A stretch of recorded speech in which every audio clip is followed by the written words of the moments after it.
Cerita diawali di sebuah kota besar di Cina. Seorang bocah bernama Mo Fei terjebak macet bersama ayahnya. Di tengah hiruk-pikuk lalu lintas, Mo Fei tiba-tiba menyaksikan pemandangan aneh. Benda-benda kecil mulai melayang di udara. Tidak lama kemudian, kekacauan semakin memuncak dengan kemunculan monster raksasa di tengah kota. Monster itu mengeluarkan makhluk-makhluk kecil yang segera menyerang warga, membuat semua orang panik dan berlarian meninggalkan tempat kejadian.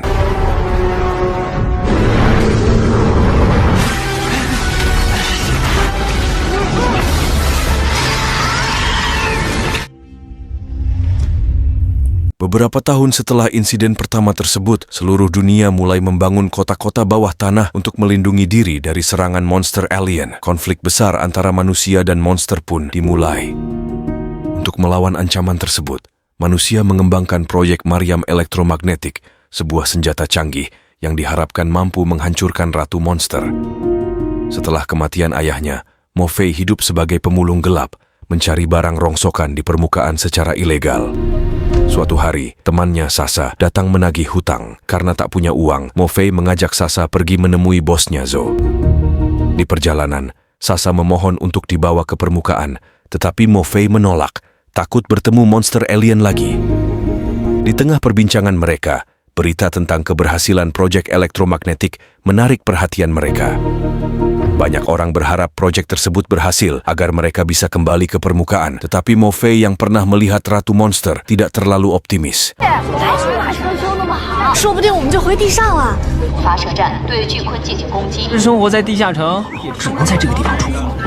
Setibanya di tempat Zhou, Mo Fei masuk sementara Sasa menunggu di luar. Zhou yang melihat Mo Fei segera marah dan berniat menghajarnya. Namun, anak Zhou tiba-tiba muncul sambil menangis dengan bibir bengkak.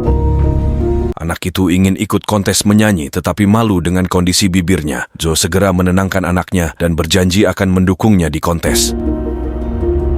Setelah anaknya pergi, Zhou kembali marah pada Mo Fei karena permen yang diberikannya membuat bibir anaknya bengkak.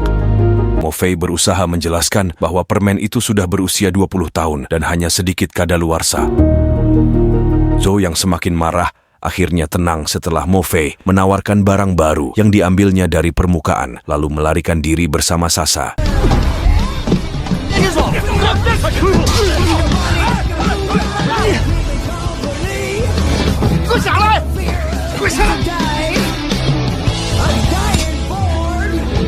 Dalam pelarian mereka, Mo Fei hampir tertangkap, tetapi Sasa berhasil menyelamatkannya dengan mobilnya. Zhou dan anak buahnya mengejar mereka hingga ke permukaan. Begitu tiba di permukaan, radar mendeteksi kehadiran monster alien yang segera menyerang. Mo Fei berhasil menyingkirkan monster yang menyerangnya, tetapi Zhou dan anak buahnya diserang hebat. Satu persatu anak buah Zhou tewas. Melihat Zhou dalam kesulitan, Mo Fei memutuskan untuk berbalik dan menyelamatkannya. Setelah menyerahkan kemudi kepada Sasa, Mo Fei berhasil menyelamatkan Zhou. Namun akibatnya, mobil mereka hilang kendali dan menabrak sebuah bangunan.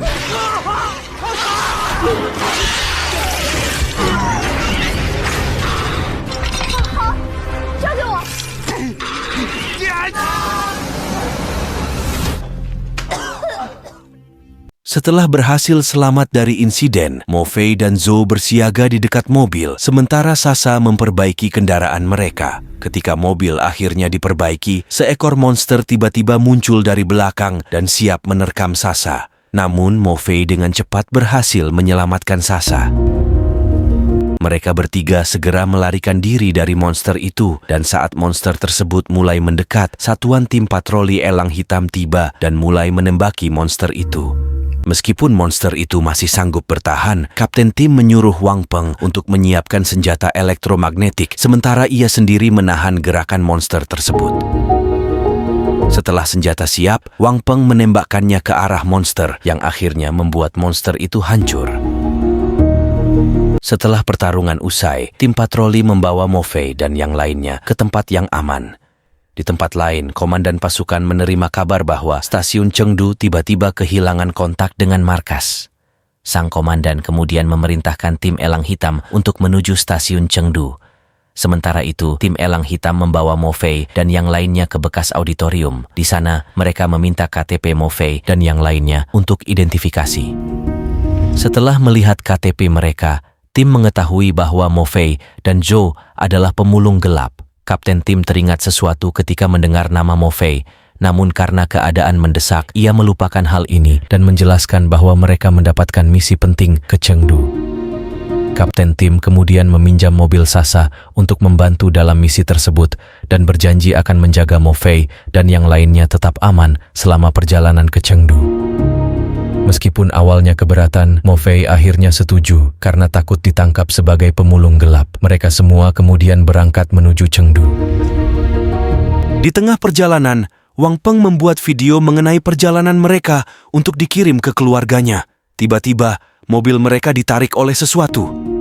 Ternyata, Ratu Monster telah menyadari kehadiran mereka dan bermaksud memakannya. Mereka semakin dekat dengan mulut Ratu Monster, sampai akhirnya Sasa memutuskan meledakkan mobil tersebut. Sebelum ledakan terjadi, mereka semua menggunakan parasut untuk kabur.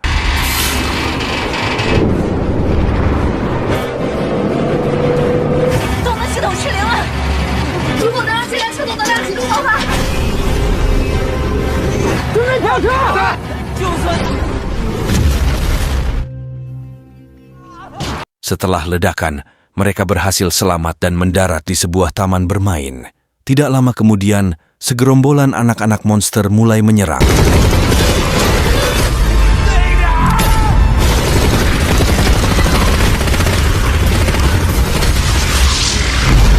Tim Elang Hitam terus berupaya menahan serangan anak-anak monster. Akhirnya, sang kapten menyuruh Zhang Lin untuk membawa Mo Fei dan temannya ke stasiun bawah tanah sambil memberikan sebuah kotak. Wang Peng dengan senjatanya membuka jalan, namun dalam perjalanan mereka dihadang oleh indukan monster. Zhang Lin segera menyerahkan kotak ke Mo Fei dan memintanya untuk segera pergi sementara ia mencoba menahan indukan monster. Namun, Zhang Lin terlempar saat melawan indukan monster tersebut. Indukan monster kemudian mulai mengejar Mo Fei dan yang lainnya. Mo Fei segera melindungi Sasa, namun akibatnya ia terlempar dan kotak yang ia bawa terjatuh.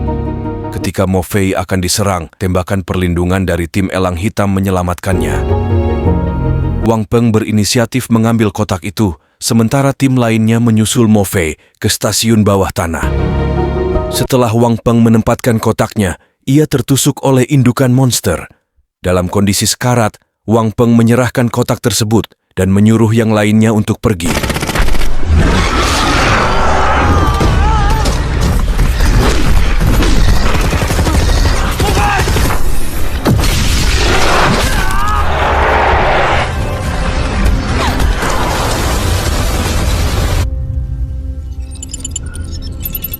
Di tempat lain, markas menerima laporan dari Kapten Tim Elang Hitam mengenai Ratu Monster yang muncul di Chengdu. Setelah selamat dari kejaran indukan monster, Liu Gang menyalahkan Zhang Lin karena menyerahkan kotak kepada Mo Fei yang menyebabkan kematian Wang Peng. Di tengah kemarahan Liu Gang, Kapten Tim mencoba menenangkan situasi. Kapten Tim menjelaskan bahwa Liu Gang hanya sedikit emosional karena rekannya baru saja tewas. Setelah situasi tenang, Zhang Lin memutar video. Wang Peng selalu membuat video di setiap momen agar suatu saat anaknya yang masih balita bisa melihatnya. Di balik senyum Wang Peng, tersimpan rindu kepada keluarganya. Namun karena tugas, Wang Peng pun harus tetap menjalaninya. Setelah mendengar video tersebut, semuanya kembali merasa sedih. Zhang Lin langsung teringat dengan anaknya dan meminta untuk kembali. Kapten Tim meyakinkan bahwa Zhang Lin bisa kembali setelah misi ini selesai. Saat Kapten Tim ingin melanjutkan misinya, Murphy mulai penasaran dengan isi kotak yang membuat Wang Peng rela mengorbankan nyawanya. Kapten Tim akhirnya menjelaskan bahwa isi kotak itu merupakan kunci untuk proyek elektromagnetik. Sekarang, stasiun Chengdu, salah satu pemancar sinyal, kehilangan kontak. Sebagai tim cadangan, mereka ditugaskan pergi ke stasiun untuk menyalakan kembali sinyal dari stasiun Chengdu. Jika satu stasiun gagal mengirim sinyal, proyek elektromagnetik akan gagal dilakukan. Mo Fei akhirnya mengerti kenapa Wang Peng mengorbankan dirinya demi kotak tersebut. Tiba-tiba Kapten Tim menerima laporan dari stasiun Chengdu bahwa mereka sedang diserang. Mendengar ini, Kapten Tim pun mulai mengerti kenapa satu ratu monster muncul di Chengdu. Menurut informasi yang didapat, Ratu Monster ingin bertelur di Shan, dan untuk mempersiapkan sang ratu bertelur, para monster membersihkan lingkungan sekitar, termasuk Chengdu yang merupakan tempat terdekat dari Xi'an. Namun dengan banyaknya monster di luar sana, akan sulit untuk menuju ke Chengdu. Mo Fei mengetahui jalan rahasia menuju ke Chengdu. Di markas pusat, komando mendapatkan laporan bahwa jumlah monster di Chengdu lebih banyak daripada di Xi'an. Menurut data yang diberikan, ratu monster akan bertelur secara besar-besaran di Chengdu, bukan di Xi'an. Markas pun mulai panik untuk menghubungi stasiun Chengdu. Setelah melewati terowongan, Mo Fei dan yang lainnya tiba di stasiun Chengdu. Di sana, para monster sudah merusak stasiun, dan banyak petugas yang berjaga di sana telah tewas. Tak lama panggilan masuk dari markas datang. Kapten tim yang berada di dekat lokasi segera menjawab panggilan tersebut. Setelah mendapat respon panggilan dari Chengdu, komandan pasukan segera memberi penjelasan mengenai ratu monster yang akan bertelur di Chengdu dalam 30 menit lagi. Komandan memerintahkan tim Elang Hitam segera menuju ke stasiun pemancar Chengdu untuk mengubah stasiun Chengdu dari pengiriman menjadi penerima sinyal elektromagnetik dan menyerang ratu monster sebelum bertelur. 根据最新的收到，请回答。保证完成任务。为全球的磁力计划中心，上空大规模的排卵，准备发射。 Tim Elang Hitam mengemban tugas masa depan umat manusia. Namun di tengah perjalanan, sebuah gempa terjadi yang membuat Mo Fei dan Kapten terpisah. Setelah insiden tersebut, Kapten segera memerintahkan Zhang Lin untuk menuju stasiun terlebih dahulu. Zhang Lin dan yang lainnya segera bergerak, namun tiba-tiba seekor monster muncul dan menyerang Mo Fei dan Kapten tim. Mereka berdua berjuang mati-matian untuk sampai ke stasiun tepat waktu.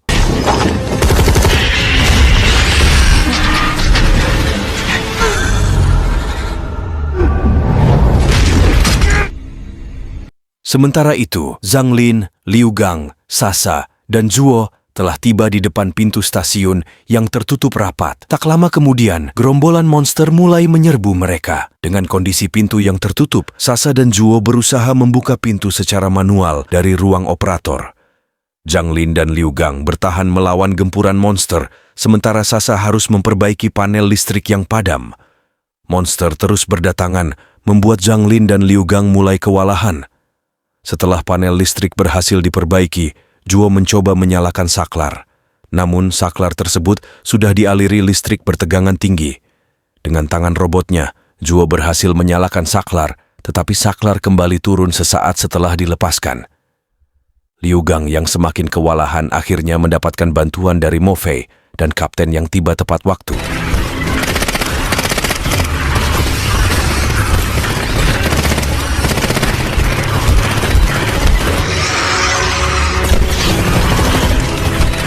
Zuo kemudian memutuskan membawa Sasa keluar dan mengunci dirinya di ruang operator. Mo Fei yang mengetahui hal ini mencoba membujuk Zuo untuk keluar, namun Zuo bersikeras karena hanya dia yang bisa menyalakan saklar. Zuo kembali mencoba menyalakan saklar, menahan aliran listrik bertegangan tinggi. Pintu stasiun pun mulai terbuka perlahan.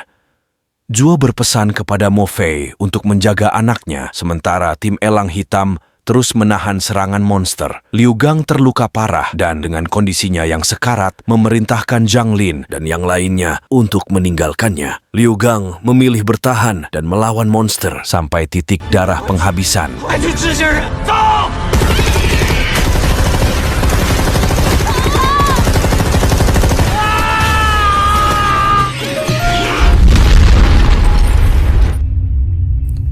Di saat-saat terakhirnya, Zuo teringat kenangan bersama anaknya. Penyesalan terbesar Zuo adalah tidak bisa memenuhi janjinya untuk hadir di kontes menyanyi anaknya.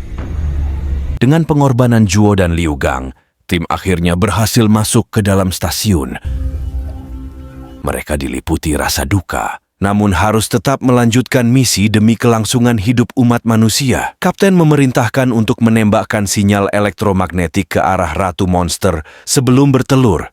Dengan tekad bulat, Mo Fei dan yang lainnya bersiap untuk pertempuran terakhir. 明白，保证完成任务。发射最终的磁力攻击，王在你们手上。将会给你们输送能量。在白白牺牲。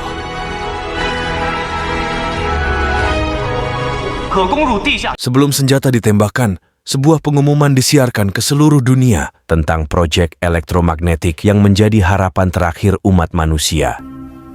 Morphe dan tim tiba di pusat stasiun dan mempersiapkan transmisi penerima sinyal.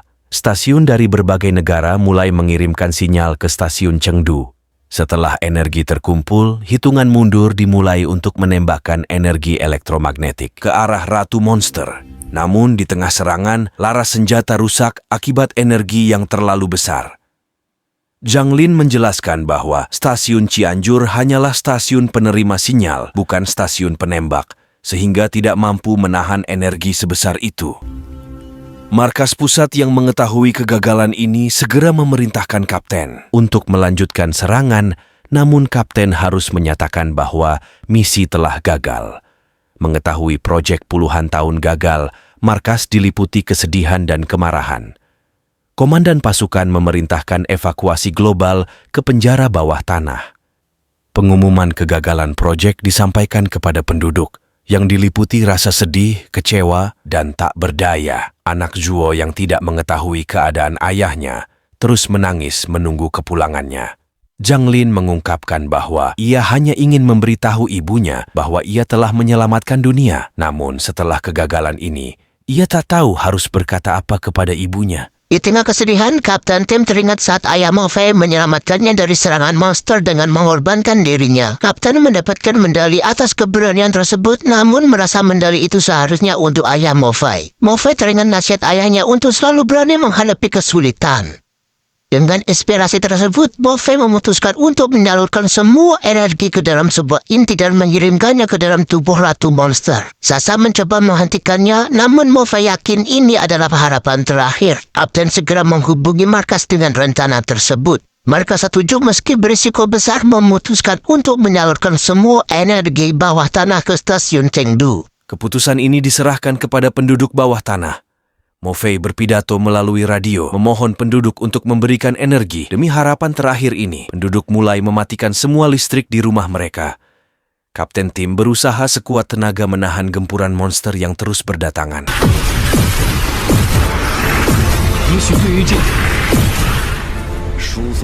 Setelah energi terkumpul, Sasa membuat alat penampung inti energi. Morphe bersiap menuju Ratu Monster. Meski Sasa memintanya untuk kembali, dengan senyuman, Morphe mengabaikan permintaan itu. Setelah semua persiapan selesai, Morphe bergerak menuju Ratu Monster. Kapten Tim mengorbankan dirinya dengan menghancurkan jembatan untuk menghentikan serangan monster. Morphe berhasil memasukkan inti energi ke dalam Ratu Monster, dan akhirnya Ratu Monster pun hancur.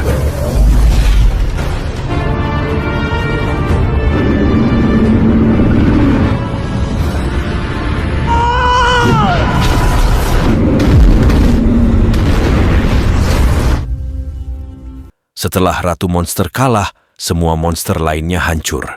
Meski Ratu Monster berhasil dikalahkan, Sasa tidak bisa menahan kesedihannya atas kepergian Morphe. Beberapa hari kemudian, penduduk bawah tanah berhasil kembali ke permukaan. Sasa yang baru tiba mendapat kabar bahwa seseorang menunggunya, yang ternyata adalah Morphe. Dan film pun selesai.